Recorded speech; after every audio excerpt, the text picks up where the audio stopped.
Welcome everyone to our Scottish Open preview show with PickGuru and RotoWire, the home of winning PGA picks and the best fantasy plays each week. I'm Matt Hardy, I'm head of content here at PickGuru, and I'm joined as ever by PGA expert Len Hochberg from RotoWire. Len, welcome back to the show. Great to be with you, Matt, and it's going to be a fun week, a fun 2 weeks. The Scottish swing, I guess, on the PGA and DP World Tours. Yeah, you're not on home turf this week. This is the first show that we've done outside of the US, if we discount some of the Hawaii tournaments, perhaps. Incredibly strong field in Scotland this week, which we'll discuss throughout the show. But a reminder that we've got £500 minimum guaranteed in the pot for our £10 category picks game.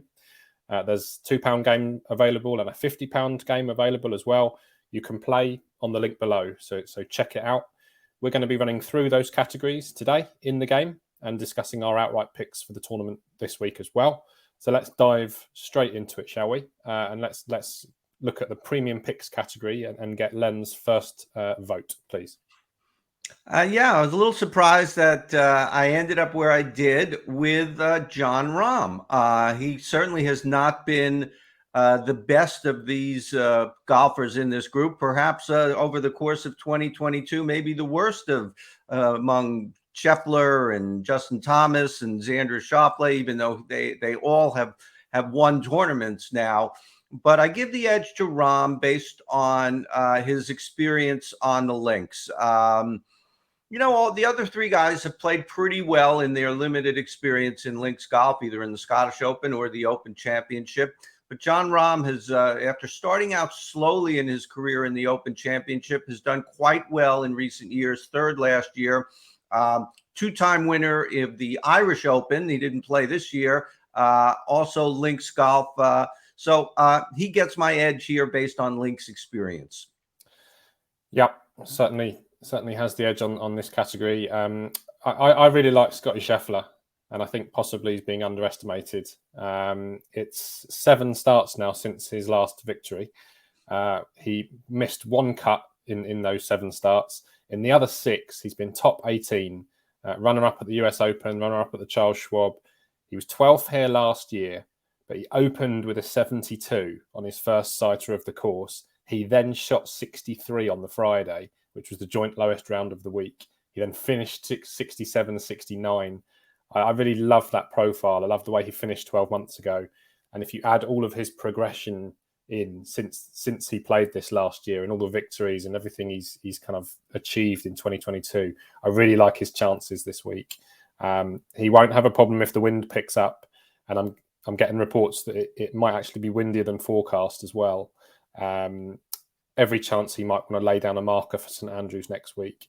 I really like him. I think he should be outright favourite personally. And he's my pick. So 1 for Rahm, 1 for Scheffler. Let's move on to the front runners and get your selection here, Len. Yeah, it would seem to be that Matt Fitzpatrick would be the obvious pick here. Just playing is better than the other guys in the field. More experience in this type of golf than the other guys. But he falls under the category of me fading a guy after a life-altering moment in his golf career. Matt Fitzpatrick has not played since winning the US Open. It would be understandable if there's a little bit of regression. He probably still has not stopped answering text messages from long ago friends and stuff. So I'm going to go with Jordan Spieth. Jordan Spieth has been really enigmatic this year. He's had just a few good weeks that have really propped up his ranking and his standing in the golf world and golf Twitter and other places. But his record at the Open Championship, which is a key consideration for me this week based on just links golf, is, really fantastic. We know that. He continued to play well in the Open Championship, even when he was going through a slump for a number of years. In fact, the Open Championship win was his last win for a long time before he returned to being Jordan Spieth. Cameron Smith deserves attention too. If the wind really picks up, I think scrambling and short game will really come into play. But Jordan Spieth just seems to thrive in these type of situations on these types of courses. He's my pick in that category. You mentioned golf Twitter. The Spieth Legion will be delighted to hear that the Hochberg hammer has come down on their man. So good luck to Spieth this week. You've outlined Fitzpatrick, and I think that's the decision everyone has to make. If you're with Fitzpatrick after his life-changing win, or you're against him, I'm tempted to go with him, and he's my pick.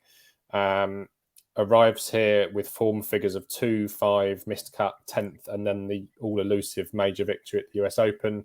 I'm hoping that he'll be full of confidence back in front of the British fans. He's played well at this tournament before. He was runner-up last year when he only lost in a playoff to Minwoo Lee. He also has a couple of 14th placed efforts. Right at home in the wind.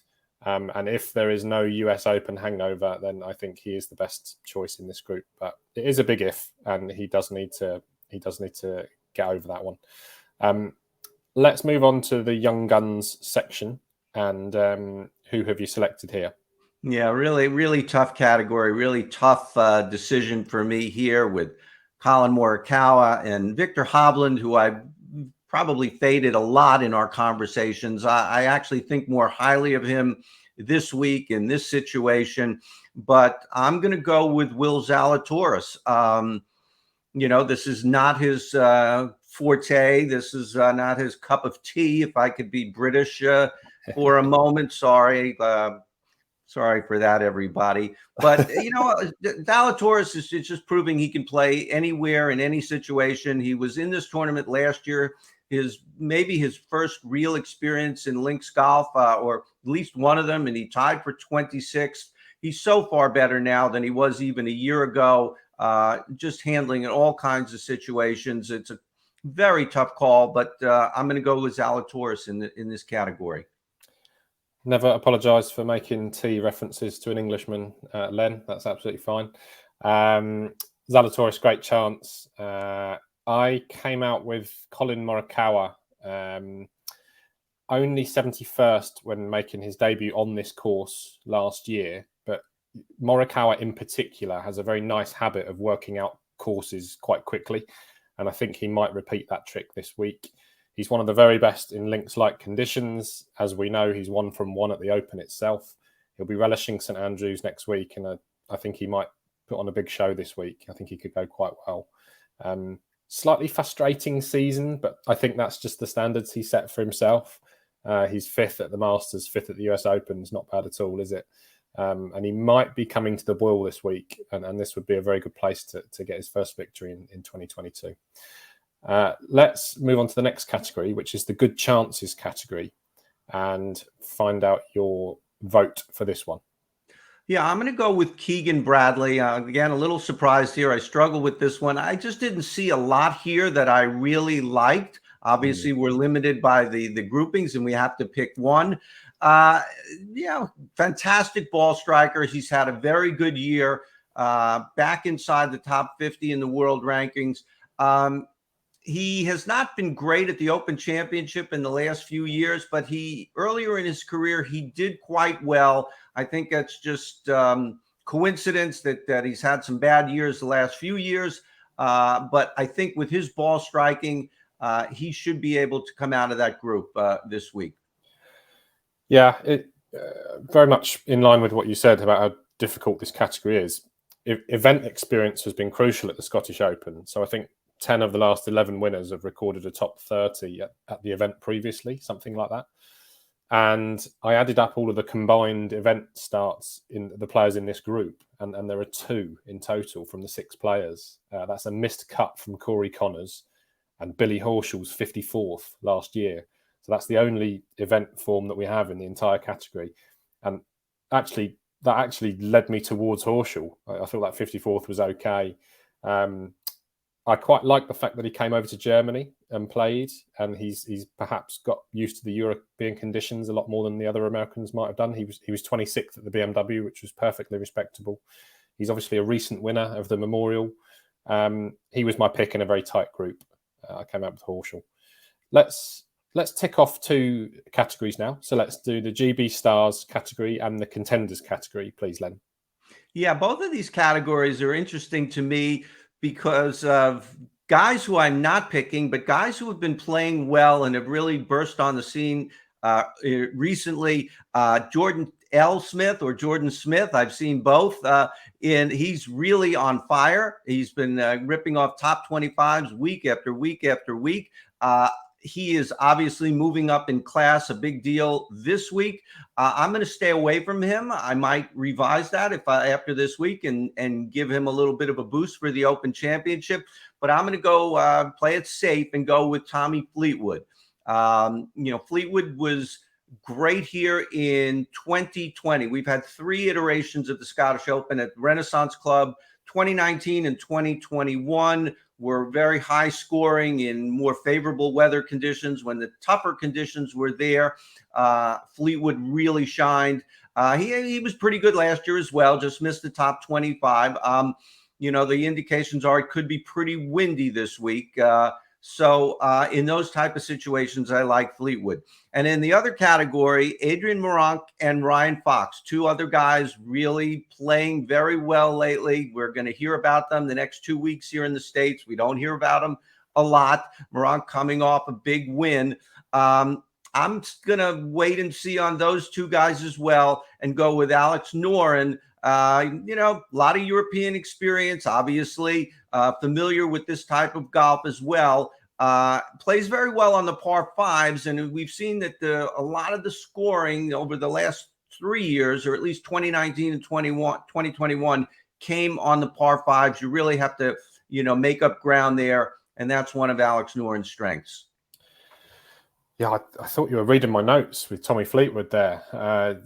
He's my pick, Fleetwood. I think the 2020 renewal is a really good renewal to focus any research on, because I think that's the closest to conditions that we're going to get this week. And like you said, he was runner-up in a playoff to Aaron Rai. He shot 69, 68, 69, 67 that year. And last year, when he was 26th, he shot 66, 70, 68, 70. Which means all 8 rounds, the last 8 rounds that Fleetwood has played here, have all been between 66 and 70, which is consistency to a T. He is one of the best wind players on the circuit. So if it picks up, that's no worry at all. And he's a sneaky outright selection for me this week. He might also be inspired by Matt Fitzpatrick's win in the US Open, which is another factor that I've considered. So Fleetwood for me. And again, you mentioned another one of my picks. So I like Adrian Meronk this week. A lot of people going with Ryan Fox. And if you look at the betting, Fox is as short as 33 to 1, whereas Meronk is as big as 80 to 1. And yet Meronk was the one that won by 3 shots. So I couldn't understand that discrepancy. I thought he'd arrive here confident after last year's win. Slight similarity with Scheffler in that last year on his debut on this course, he shot 75 in his first round, and then followed it up with a 65, and then 70 and a 68.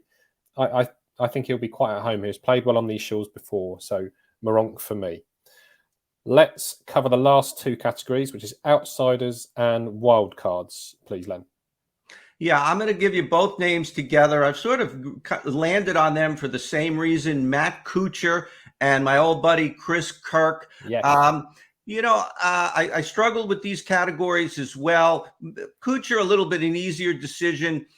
We know he's played well in links golf before. He's an older guy. He has trouble competing on the really long tracks, but on courses where you really have to think your way around the golf course, I think Matt Kuchar is still relevant. We've seen it in Open Championships, as I mentioned. So I think he can come out of this category. And largely the same thing with Chris Kirk. We've just seen him play so much better and smarter this year. He doesn't have the greatest experience or greatest results in links golf, but I think that he's able to figure out his way around the golf course better than he ever has. And that's why I landed on him there as well. Yeah, all the Ks in this category. So you've gone Kuchar and Kirk, and I've gone Kuchar and Kokrak. So Kuchar for me as well. He's played this event 5 times. He's been top 20 on 4 occasions. So really likes the place. Just 7,200 yards, I think, roughly. So what you were saying about the length of the course, he can compete around here, Kuch. And Kokrak, I thought this category was very hard, the last category. I looked at open form which is something you mentioned earlier. He's finished 32nd and 26th at his last 2 visits to the Open. So Kokrak is perfectly fine in these conditions. And that was enough for me to come down with him. Let's get your outright selection, Len, for who you think is going to win the Scottish Open. Gosh, this is so hard for me. So hard. It's as we talked backstage before. By and large, the best golfers, are on the PGA Tour. But I think this, course, links golf, is a great equalizer. I think that I'm going to go with Jon Rahm. I think that obviously a top golfer, not in the greatest form, but has shown his chops on links golf. And I think he will emerge this week. Yep, just a live lookup of the odds here. Rahm is 12 to 1. I'm not going to sway far from the top of the market either. And I really like Scotty Scheffler this week. I really do like him. I haven't gone for him too many times this season, but I just really like his profile coming into this week. I think he'll have learned a lot from his 12th place last year. He remains in red hot form, and I think he'll go very, very close. He's quite a confident pick for me. We've obviously named the first 2 favourites there. They're both 12 to 1. So I'll throw in Fleetwood and Moronk at bigger odds as well, just to give them a mention. But good luck, Len, this week. Thank you for all your insight as always. Hope you enjoy your cups of tea watching it from LA. And good luck to all the DFS players out there. Please check out the link below, download PickGuru, get involved, and the best of luck for this week's Scottish Open.